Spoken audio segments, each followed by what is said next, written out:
오늘도 주님의 말씀을 통해 하나님 나라를 누리는 복이 있기를 주님의 이름으로 축원합니다. 촛불은 바람이 불면 쉽게 꺼져버립니다. 그러나 이상하게 또 장작불은 바람이 불면 오히려 더 활활 타오르고 불이 거세지는 것을 보게 되어지죠. 믿음의 사람들도 마찬가지예요.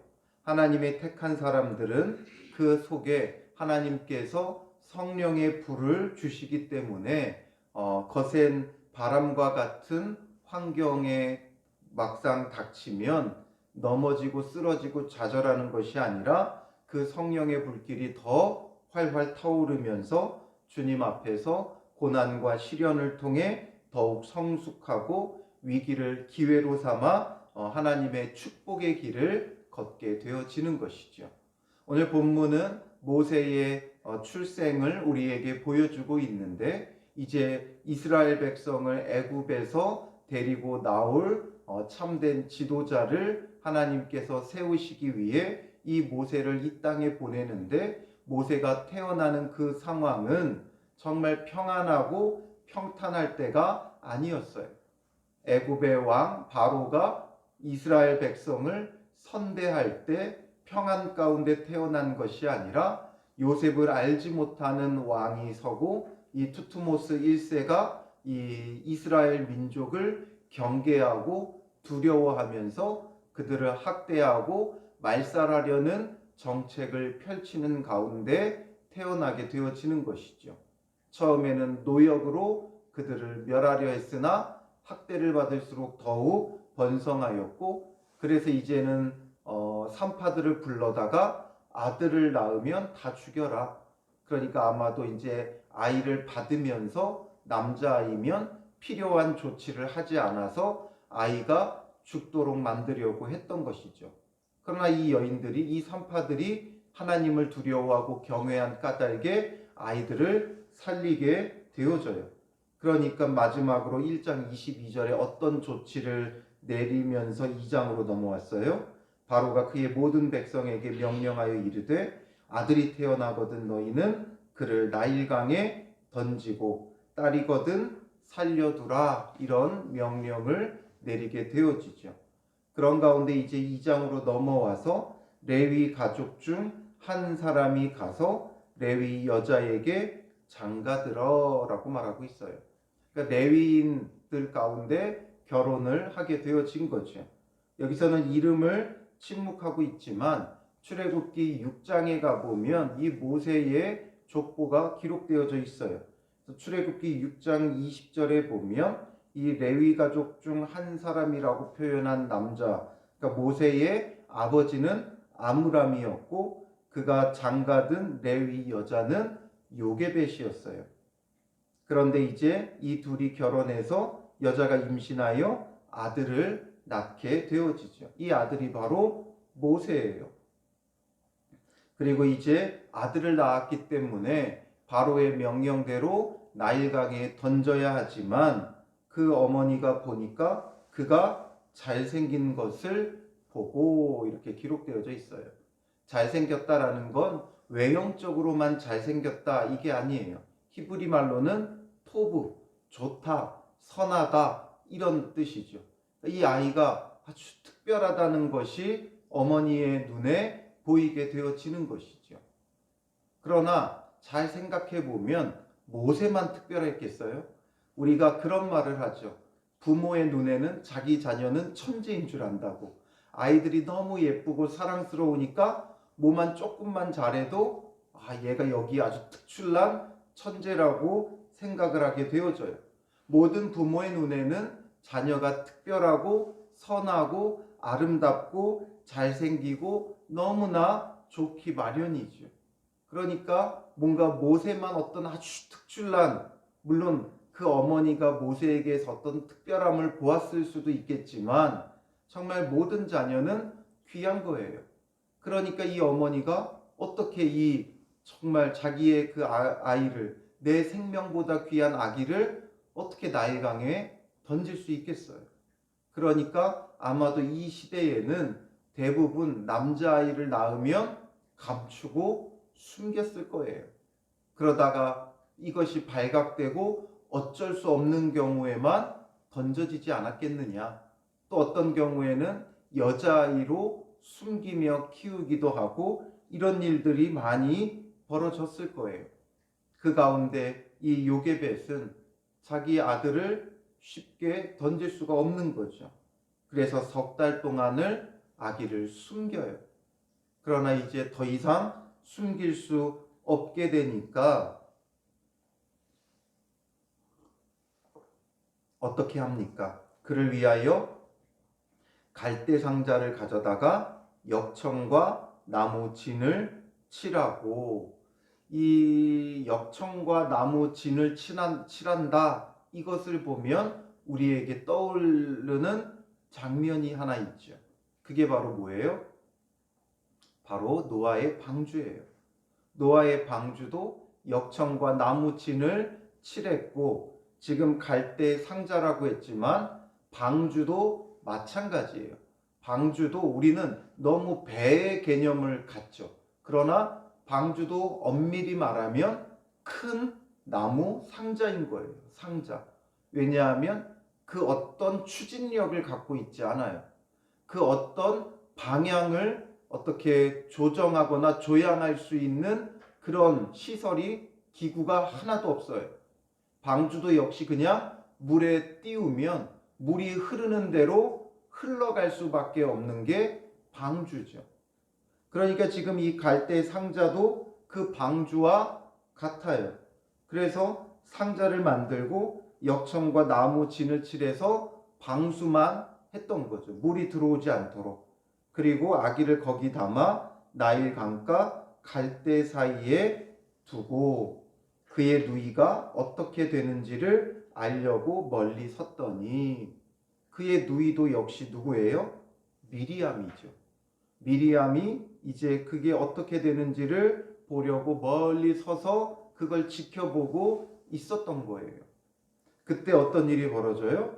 바로의 딸이 목욕하러 나일강으로 내려오고 시녀들은 나일 강가를 거닐 때에 그가 갈대 사이의 상자를 보고 시녀를 보내어 가져다가 열고 그 아기를 보니 아기가 우는지라.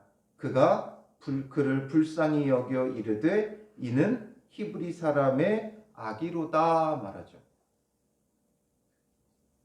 바로의 딸이 그걸 발견하고 불쌍히 여겨요. 이걸 보면 참 놀라운 일이 벌어지고 있는 거죠.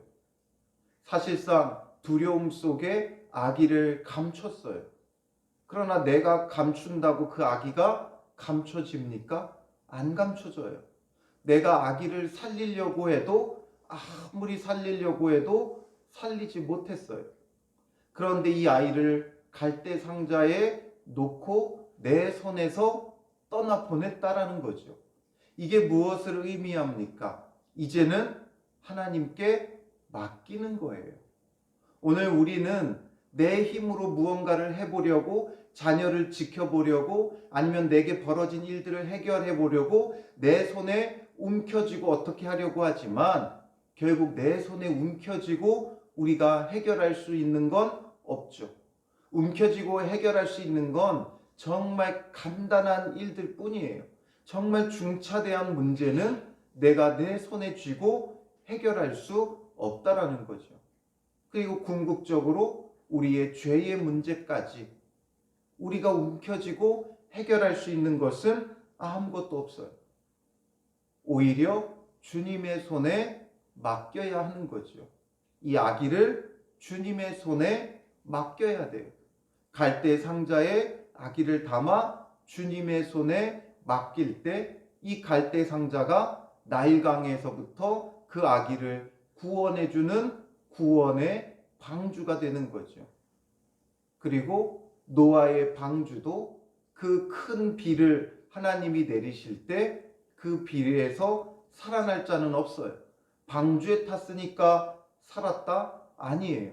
이 방주가 어떤 동력도 없고 어떤 방향으로 나아갈 수도 없어요.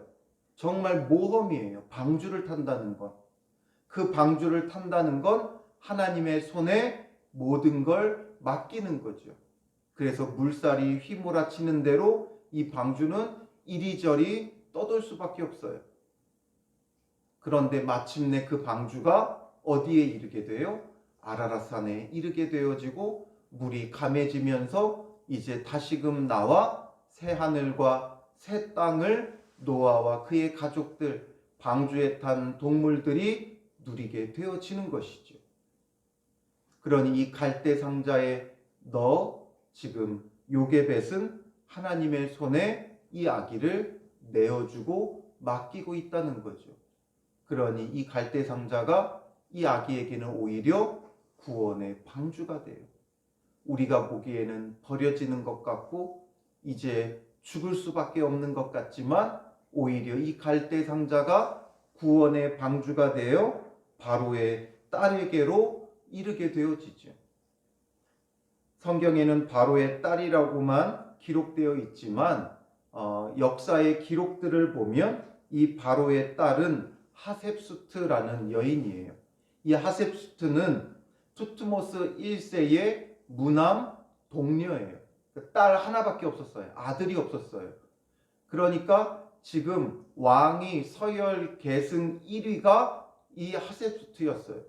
그리고 이 여인이 모세를 지금 받아들게 되어지는데 이 모세를 보고 그의 마음이 감동하고 그를 불쌍히 여겼다는 거예요.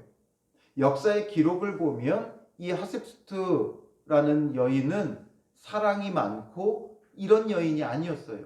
굉장히 무자비한 여인이었어요. 그럼에도 불구하고 이 모세를 받아들였을 때 이 아기를 보고 불쌍히 여길 수 있었던 건 하나님이 주신 감동이었겠죠. 하나님께서 이 여인에게 감동을 주셔서 모세를 받아들고 이를 불쌍히 여기면서 히브리 사람이라는 걸 뻔히 알죠. 자기 아버지가 히브리 사람들에게 이 남자아이를 낳으면 나일강에 던지라고 했고 그러므로 이 아기가 히브리 사람이구나 단번에 알아봤어요. 아버지의 정책을 알고 이 무자비한 여인이었기 때문에 얼마든지 이 여인도 이거 히브리 아이다라고 하면서 무시하고 종이고 천대할 수도 있는 그런 상황임에도 불구하고 히브리 사람의 아기다라는 걸 알면서도 어떻게 해요? 그 아이를 위해 이제 그 아이를 자기의 양아들로 받아들이게 되어지죠. 그러니까 그걸 본 그의 누이가 바로의 딸에게 가서 내가 가서 당신을 위하여 히브리 여인 중에서 유모를 불러다가 이 아기에게 젖을 먹이게 하리까 말해요. 그러니까 바로의 딸이 가라 해서 이제 미리암이 자기 어머니를 데리고 오는 거죠. 그리고 자기의 어머니고 아기 모세의 어머니인 요게벳을 불러오게 되는 거예요. 그러니까 바로의 딸이 어떻게 해요? 이 아기를 데려다가 나를 위하여 젖을 먹이라. 내가 그 삭슬 주리라. 그러니까 여인이 아기를 데려다가 젖을 먹이더니 모세의 어머니는 자기 아들을 죽을 수밖에 없었던 아들의 젖을 먹이며 자기 품에서 이 아기를 키워요. 그것도 어떻게 키워요? 공주에게 돈을 받으면서 삭슬 받으면서 아기를 키워요. 정말 놀라운 일이죠. 오히려 돈을 받으면서까지 자기 아들을 키울 수 있었고 이제 그 아기가 자라매 바로의 딸에게로 데려가니 그가 그의 아들이 되니라. 하셉수트는 이제 모세를 자기의 아들로 입적을 시키는 거예요. 양아들로 받아들이는 거예요. 그러니까 그가 그의 이름을 모세라 하여 이르되 이는 내가 그를 물에서 건져내었음이라. 그를 물에서 건졌다. 모세의 이름의 뜻이 되어지는 거죠. 그리고 이 모세가 이제는 하나님 안에서 이스라엘 백성을 건져내는 자, 자기가 물에서 건짐받은 것 같이 그 백성을 애굽에서 건져내고 홍해에서 건져내는 자가 되어지는 거예요. 하나님의 손에 맡겨지니까 더 놀랍게 모세가 성장하게 되어지는 거예요. 어머니 요게벳이 끝까지 붙들고 있었다면 죽을 수밖에 없는 아기였지만 이제 갈대 상자에 담아 주님 앞에 맡기니까 결국 이 아기가 살았을 뿐만 아니라 엄마 품에서도 자라고 왕궁에서도 자라요. 이게 뭐예요? 엄마 품에서 히브리인으로서 이스라엘 백성으로서 신앙 교육을 받으며 자라게 되어지고 그리고 이제 바로의 딸의 아들이 되어서 이제 왕궁 안에서 왕실 교육까지 받으면서 자라게 되는 거죠. 아주 지혜롭고 명철하게 잘 자라게 되어지는 거예요. 그래서 양면으로 부족함 없이 신앙 교육도 잘 받고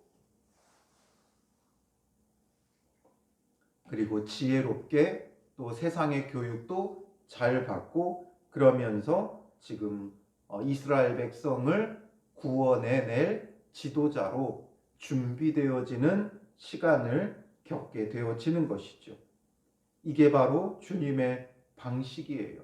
우리가 주님의 손에 맡기면 주님의 손길이 우리를 구원하고 우리를 살리고 더욱더 귀하게 값지게 쓰임받게 되어지는 것이죠. 내가 붙잡고 있으면 해결되지 않아요.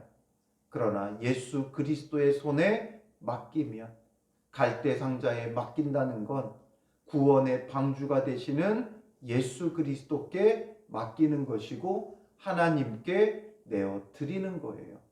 그랬더니 주님의 놀라운 구원의 역사가 이루어지고 이것은 또 하나의 뭐가 되어져요? 우리에게 예표가 되어지는 것이죠. 하나님께서 앞으로 모세를 건져낸 것처럼 하나님의 백성 이스라엘을 건져내실 것이다.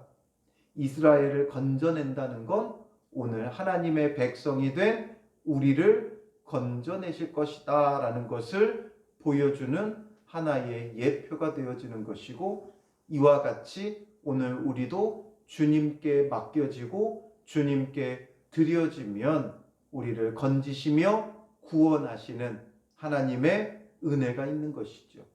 어떤 문제를 붙잡고 고민하고 있습니까? 이제는 주님께 맡겨야 돼요. 주님을 의지해야 돼요. 그러면 주님의 놀라운 구원이 일어나는 거죠. 꼭 모세처럼 대단한 인물이 되어야만 구원자가 되는 것이 아니고 어떤 구원의 은혜를 겪는 것이 아니고 이 모세를 건져내기 위해 지금 등장하는 사람들이 전부 다 어디에 초점이 맞춰져 있어요? 여인들에게 초점이 맞춰져 있어요. 히브리 민족을 죽이려고 할 때 산파였던 두 여인 시프라와 부아라는 두 여인을 통해 하나님께서 히브리 민족을 맨 처음에 건져내더니 오늘 본문은 레위 여자 이름도 기록되어 있지 않아요. 레위 여자 우리가 물론 성경의 기록들을 통해 제가 그 이름들을 언급했지만 다 여자들이에요. 레위 가족 중 한 사람 이 남자가 등장하지만 이 남자는 그냥 하나의 배경처럼 그냥 스쳐 가버려요. 그냥 언급되어지고 레위 여자를 중심으로 기록되어지죠. 그리고 모세를 띄어보내니까 그의 누이 이름이 기록되어지지 않은 모세의 누이가 쫓아가게 되어지고 그 다음에 그걸 누가 발견해요? 바로의 딸이 발견하고 전부 다 여성들을 통해 이루어져 가죠. 이 시대에 아무 힘없던 여성들을 통해 모세를 건져내게 되어지고 그렇게 건져낸 모세가 이스라엘 백성을 구원해내는 거예요. 하나님의 구원의 일들은 우리가 가늠하지 못해요. 힘없는 내가 아니면 힘없는 우리 교회가 아니면 힘없는 누군가가 무엇을 하겠느냐 생각하지만 우리 자체는 힘이 없지만 우리를 붙들고 계신 하나님이 전능하다는 사실을 놓치면 안 돼요. 우리는 자꾸만 세상적인 기준으로 소망이 있다 없다를 판단하죠. 무언가 되겠다 안 되겠다를 판단해요. 사실 지금 이 모세는 죽을 수밖에 없어요. 그러나 하나님의 구원의 일들이 이루어지니까 나일강에 던져졌지만 오히려 바로의 딸의 눈에 띄어서 이 아이가 살게 되어진 거죠. 그러면서 그는 오히려 엄마 품에서 또 왕실에서 자라면서 정말 참된 지도자로서의 면모를 계속해서 배우게 되어지고 훈련되어지고 자라게 되어지는 거죠. 그러니 오늘 우리도 우리의 눈으로 이렇게 된다 안 된다 뭔가 소망을 품고 낙심하고 이러지 말고 모든 걸 주님께 맡겨야 돼요. 그러면 우리의 구원의 방주가 되시는 예수 그리스도를 통해 정말 놀라운 구원, 상상치도 못하는 구원이 이루어지게 되어지는 거예요.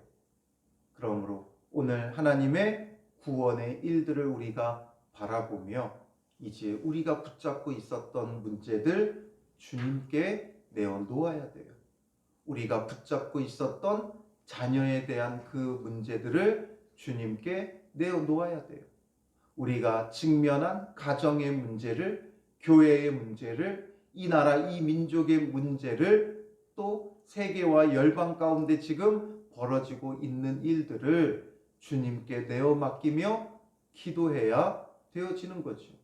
그러면 하나님의 놀라운 구원이 이른다는 걸 바로 이 모세 사건을 통해 우리는 오늘 확신하고 믿음으로 나아갈 때 우리의 기도에 응답하시는 하나님의 전능하심이 오늘 우리의 삶에 펼쳐지기를 주님의 이름으로 축원합니다. 기도하겠습니다.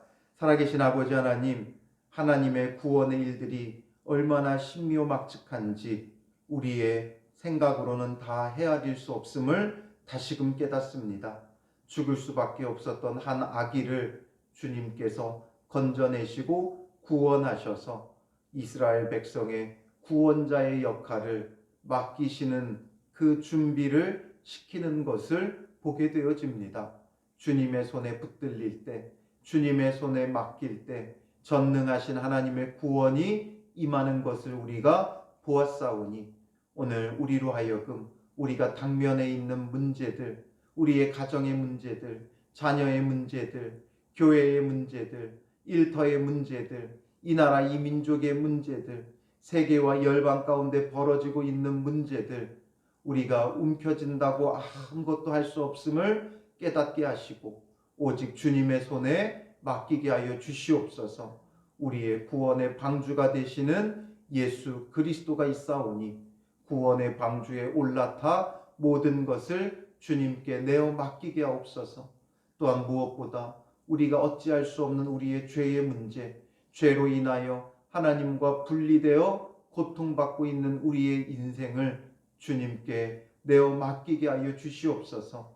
더 이상 하나님과 분리되어 두려워하고 허무해하고 외로워하는 인생이 되지 말게 하시고 오직 우리의 죄의 문제까지도 구원의 방주가 되시는 그리스도 예수 안에서 주님께 맡기며 주님이 주시는 그 구원의 은혜를 누리고 주 예수 그리스도와 함께 동행하며 하나님 나라를 누리는 참된 구원의 삶이 되게 하여 주시옵소서. 우리의 문제를 주께 맡길 때 전능하신 하나님의 구원을 보게 하여 주실 줄 믿사오며 예수님의 이름으로 기도합니다. 아멘.